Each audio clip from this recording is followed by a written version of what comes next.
So our question was, who is the new minority in the big cities? Actually, the only people who answered correctly were the people with a migration background. They usually would say, it's the white people without migration background. What if migration isn't something that just happens, but something that is made? Welcome to Production Side, the podcast about the societal negotiation of migration. We explore how migration is produced through policies, institutions, and categories. And we ask, what role does migration research itself play in this process? Hi everyone, my name is Norma Schemschat. I'm a social geographer and I'm working in the Lower Saxony research cluster Futures of Migration here at the IMIS. I'm hosting this episode together with my colleague Jens Schneider, anthropologist and coordinator of our SFB's Reflexivity Lab. So Jens, tell us about our two guests, Maurice Kröhl and Franz Lely, and their project Becoming a Minority. Why should our listeners know about this project? Well, thanks, Norma. Maurice Kröhl is professor of sociology and Franz Lely a research fellow at the Free University in Amsterdam.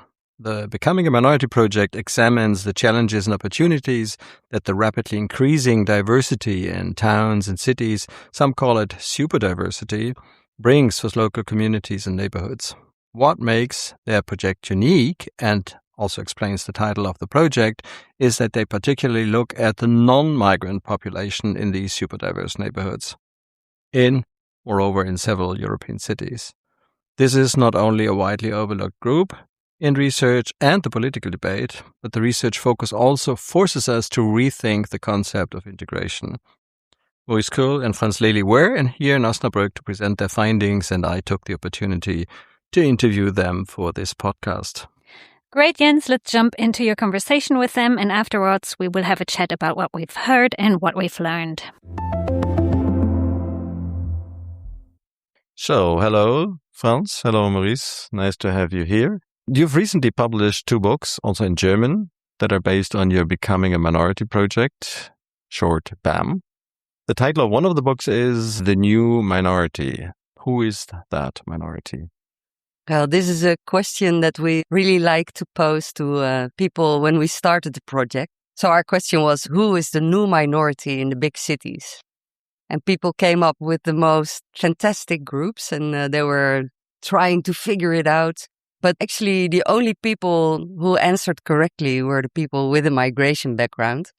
They usually would say, it's the white people without migration background. So there you have the answer. So how did you come to the idea to look at people without a migration background in increasingly diverse neighborhood? Well, it has a long history. We've been doing research into people with a migration background and the children of immigrants in Europe for more than 25 years. And of course, if you do a research, you need a control group. And this was our control group, the people without a migration background living in the same cities, in the same neighborhoods. And that's how we got information about them. They struck a chord in us. We thought, wow, why, if we are looking into integration, into migration, why is there no research into the people without migration background who are forming the context of the city where people have to integrate? So your outcomes, how are they doing? Are they suffering from migration in these neighborhoods, or are they all multicultural romantics and defenders of diversity? They are suffering greatly here. No, we found, of course, the whole scala. And that was also the idea to both ask people questions if they sort of see diversity as enriching, but also ask them to if they see diversity as a threat. And so we found the whole scala of people there. So what you found in the media, people who are concerned about increased diversity, and people say, oh, I came to the city because I actually love to be in a diverse place, and I don't come from a diverse place, and I find it exciting to live in such a place. So we found both. But there is, of course, the widespread discourse or narrative in media and in certain political parts of the spectrum that these are horrible neighborhoods, that people feel bad that there's a lot of problems and that this increases the non-cohesion in neighborhoods. It was also, in a way, a personal quest, because we actually live in such a neighborhood already for more than 30 years. Our children have grown up in such a neighborhood. So we also saw that contrast between what is in the media about these kind of neighborhoods and our actually existence in that neighborhood, which in general was a positive experience. So, but we also see people in our neighborhood that are negative about diversity. So that was actually also the reason to look into it, see under which conditions, and that is the main question of the book also, people can live pleasantly together. What is needed to live pleasantly together? Because we do say it doesn't happen by itself, especially the inter-ethnic encounters in the neighborhoods, they don't happen by itself, especially people without migration background, say the white Dutch people. In Amsterdam, they tend to self-segregate in their own ethnic group.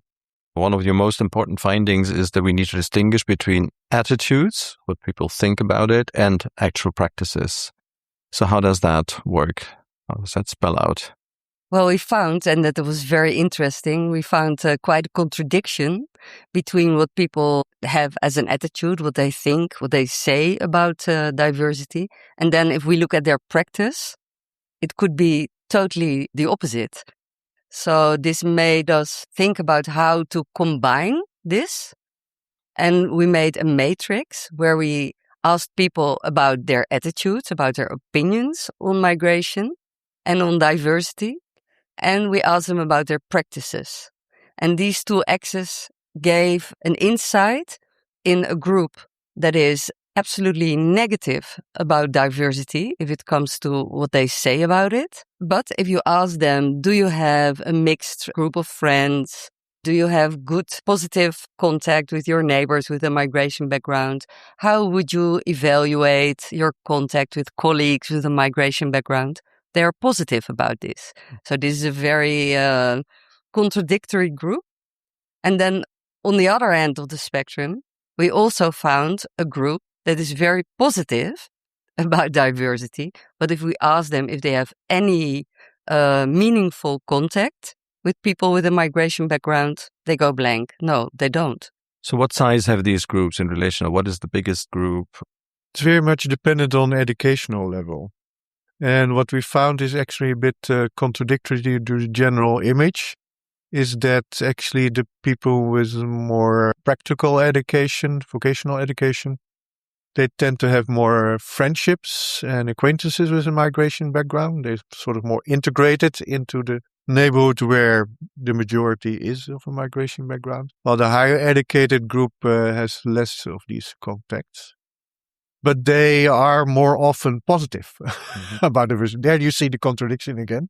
So they have sort of high moral ideas about diversity, but in practice they don't engage so much with people with migration background. So these are very, very big groups, especially under the higher educated people. The majority is very positive, but doesn't have really a lot of contact. Mm-hmm. So there's a lot to win. Yeah. Because they have the positive opinion. So that's when we started to look into why do they not engage. And there we came to a totally new insight, actually. And we coined it, well, we didn't come up with this term. It's belonging uncertainty. And this is a term that was used in the United States for Black people who feel belonging uncertainty in white environments. And we used it to describe the feeling of white people without migration background who live in super diverse neighborhoods where the majority has a migration background. And they feel this belonging uncertainty and are hesitant to enter into spaces where they form the minority and are afraid to say something wrong. And there we found that there's a lot to gain to think of ways to overcome this belonging uncertainty, which enables then contact. Mm-hmm. You also described that many of those without a migration background are actually not native to the neighborhoods where they live. So they moved there for studies or for work. differently to most of the inhabitants with a migration background. Yeah. So how would you say, do they actively seek these neighborhoods? Do they want to live in them, or do they end up there because rents are cheaper, or because they are the arrival neighborhoods, not only for migrants, but also for the natives from somewhere else? It's always a mix. Mhm. I mean, there's not one reason. As you know, of course, many of the neighborhoods that where the migrants, first generation, settled were lower class, working class neighborhoods. So in general, they had cheaper rents. So it's an attractive neighborhood, for instance, for students to find an apartment.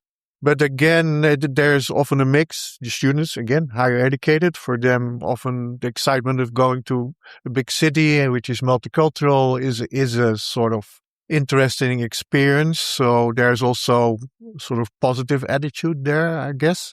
So it's a mix of feelings, I think, that drive people into these neighborhoods. And there is, of course, people for which it's not a choice because it's the only choice because the rents are low there. And they could also have negative ideas about diversity, but they are sort of stuck in a situation where they actually don't want to be. What about those who were native to the neighborhoods, who have been living there their whole lives? Do they express, I don't know, kinds of loss? It's a very small group. How do they assess the change that they most likely have experienced over the course of their lives, especially if they are older or not the youngest cohort? Well, first of all, you have to realize that it's a very small group. Mm-hmm. Like, for instance, in the city of Rotterdam, only 1 out of 10 people has parents who also were born in Rotterdam. So it's really a very small group. And of this group, of this 1 out of 10, the majority has a migration background. It's really a very small group. So there's a lot But there newcomers. are people that grew up in the neighborhood, for instance. Maybe their parents came from another city, but they grew up there. And we again see an interesting split. There's people that went to mixed schools already in the 80s because it was a neighborhood where a lot of migrant families lived and their children went to school there. Also has a lot of friendships with children of migrant families, long-standing friendship. But there's also a group that had negative experience growing up in the neighborhood, in the schools, and sometimes with other pupils with a migrant background. And this is a group that expresses a lot of loss. You see also that they are avoiding contact. It's also a group that says they are in conflict a lot in the neighborhood. So loss means actually that you live in a neighborhood that you consider opposite to your ideas and opposite to your wishes. And that brings people into a sort of downward spiral of conflict and negative experiences. And there the loss is very big, yeah. I mean, you compared a lot of neighborhoods in the different cities. So can you say something about the characteristics of neighborhoods that are more positive or that get more positive outcomes and the characteristics of neighborhoods that tend to be more negative? Yeah, it's something we were also interested in. Characteristics could be a prominent example. What we found is the architectural of the housing. So high rise, for instance, where there is 10 floors and sometimes a few hundred people living in a high rise. There's a lot of anonymity in these places. People often don't know their neighbors by name. So, and there we saw that small conflicts about youth, for instance, loitering in the hallways, are named often in ethnic terms. So, normal conflicts about youth causing noise, being late at night in the street are ethnically named. And we see that smaller units where there is, for instance, 6 families living on a staircase in older buildings, people know each other by name. And if there's something, you would say, hey, what are you doing? Or you would address the parents of these people. And then they don't get to be conflicts in the first instance already, but also they are not considered ethnic conflicts, but just conflicts with youth that normally happen in places where children play outside. So we saw a big impact on how housing is organized in these neighborhoods. So anonymity is kind of the main enemy of... Absolutely, yeah. Okay. And what about cities? Did you find differences between the 6 cities? Well, there we found interesting differences how things are organized. And a prime example there is schools.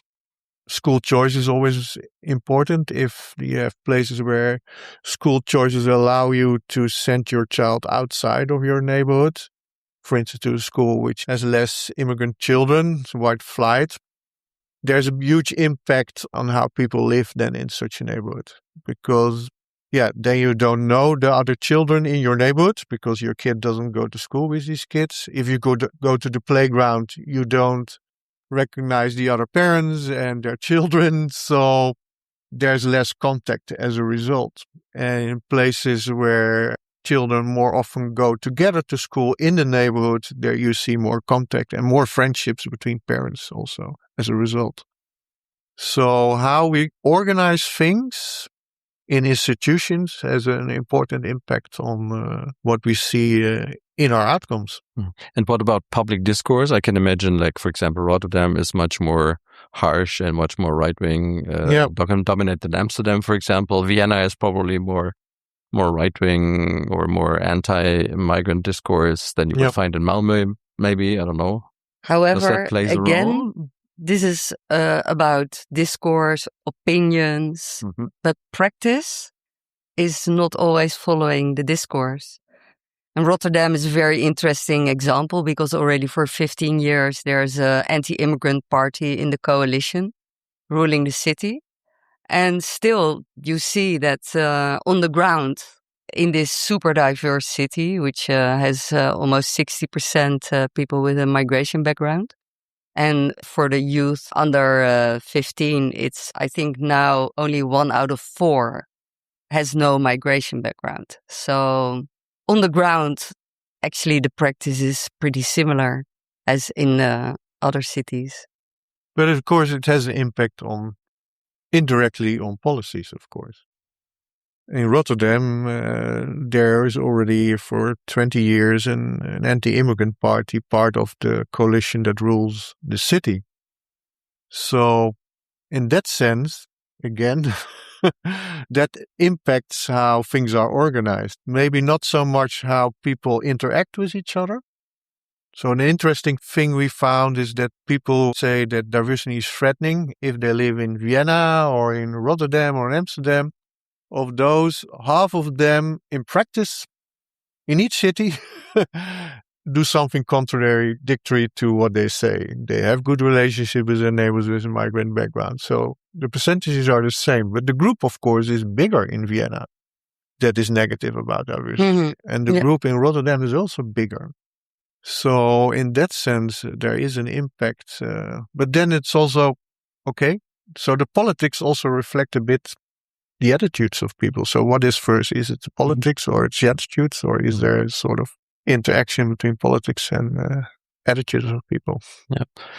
A central concept in your work, in your book, is this majority-minority city thing. Let's say, when we look at the cities that you looked at, Hamburg is not a majority-minority city. But of course, as all cities, I guess, in Europe, they have majority-minority neighborhoods, and that's where you did your research. But does it make a difference, let's say, if a city as a whole is a majority-minority city or if it just refers to a certain neighborhood?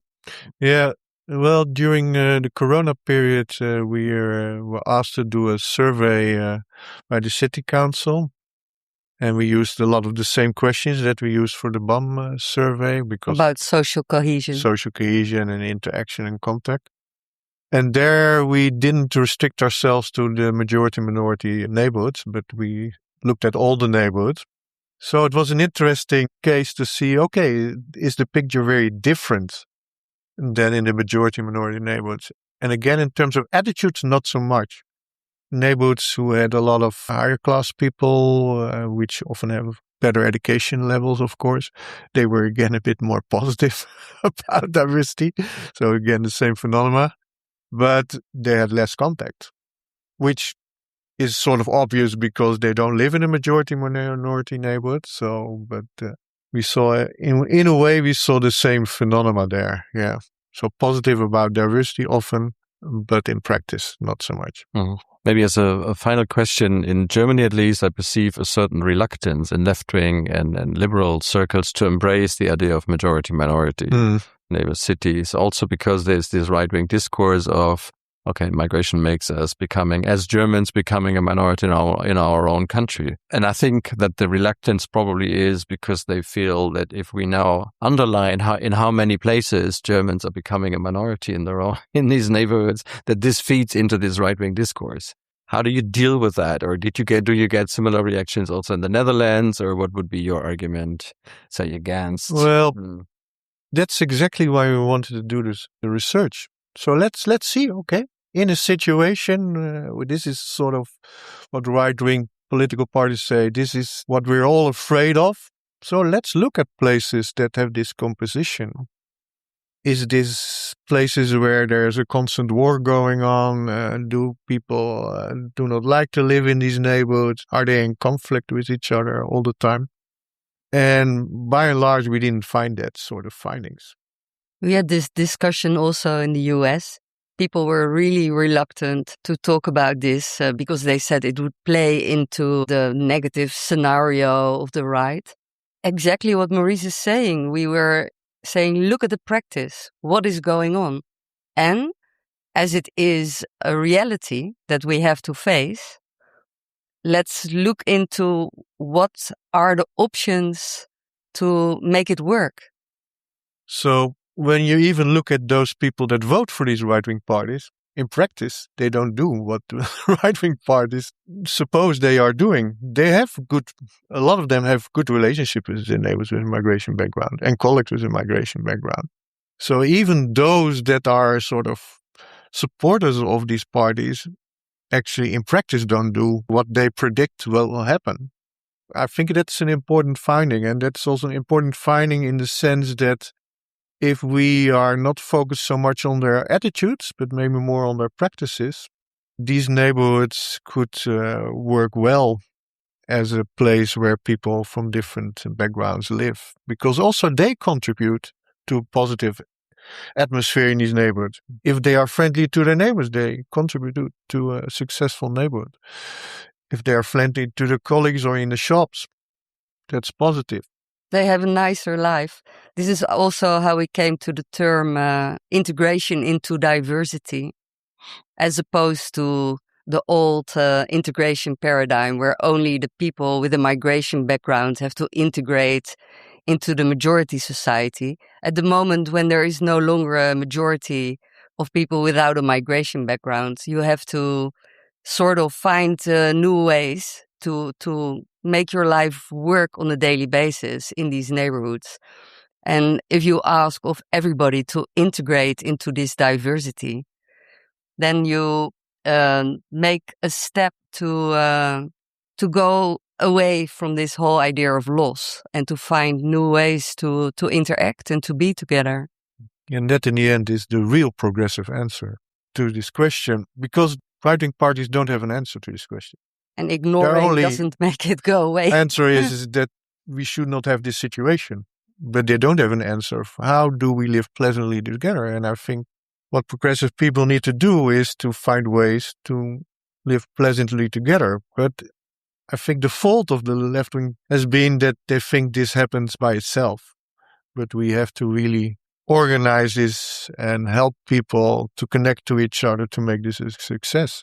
So, and if this is a program, I think this is a strong program against right-wing discourse, because then you really bring something to people rather than only say this is problematic and this should not be how we should live together. Although I think it's also one argument that we have to rethink our ideas about what means to be Dutch, what means to be German. I mean, absolutely. Just two numbers. In a majority minority, in most of the majority minority, 75% have German citizenship, and 80% of the teenagers and children are native born, 80 to 90%. Yeah. So these are our kids. These are the kids that go to school there. That's the reality. Socialized. Yeah. So these are the new Germans, the new Hamburgers, the new absolutely. But the left-wing parties have this discourse. These are the new Germans and these are our people, but they don't have a program how to do this. so that everybody feels to belong in these cities, to connect to each other. And I think we need to develop a program together, bottom up, how to do this better, because we failed. And the group that is very positive about diversity but has no connections is a sort of a showcase that we failed. And we need to do a better job. Well, thanks a lot. We take that home as our hot message. Thank you for having us. So, thank you. Jens, I've really followed your conversation with Maurice and Franz with great interest, and I was wondering what my takeaways from the interview about their research were. I think firstly, what stuck with me was the idea of integration into diversity, because it reframes an entire debate.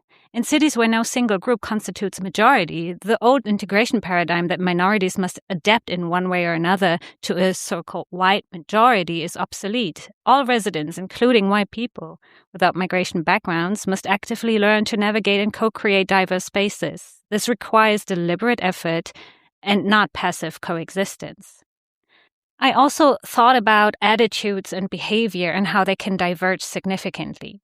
I found surprising how people with negative views on diversity often have more meaningful real-world encounters with migrants, especially those with vocational training, while highly educated people who more often than not celebrate diversity frequently have little actual contact with migrants. That matrix of attitude versus action, to me, was quite central to their research.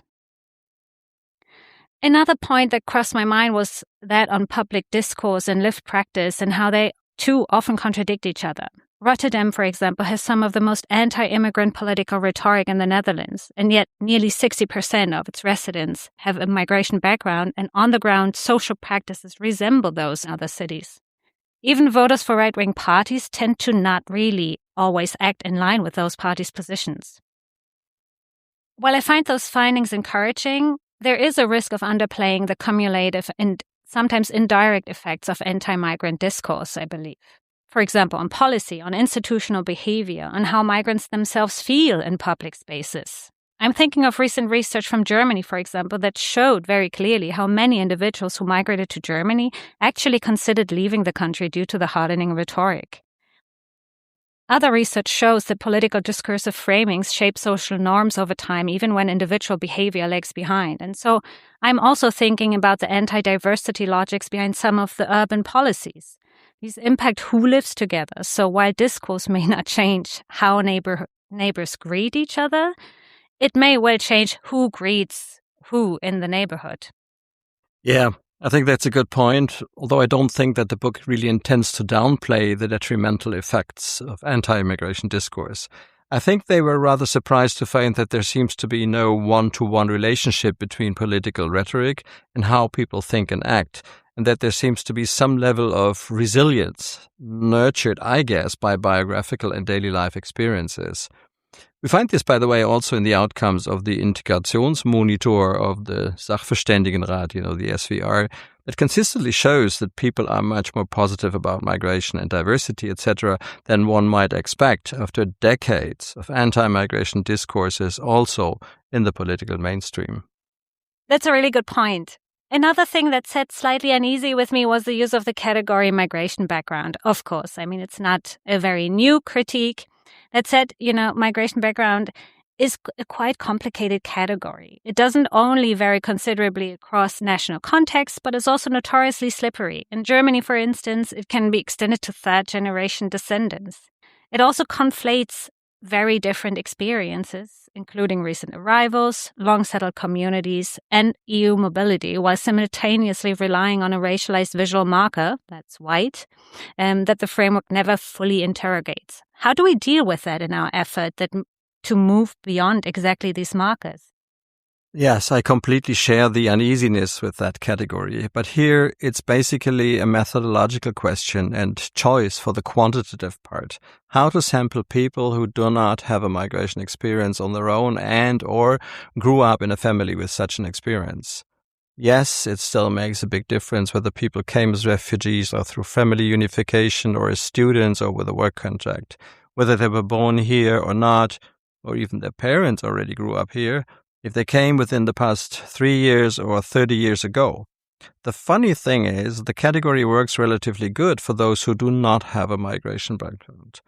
So it is still, of course, a compromise. It entails a lot of fuzziness and suggests a homogeneity that obviously does also not do justice to the variety of biographical experiences of those who statistically do not have a migration background. But that's unavoidable, I would say, in a quantitative study on this topic.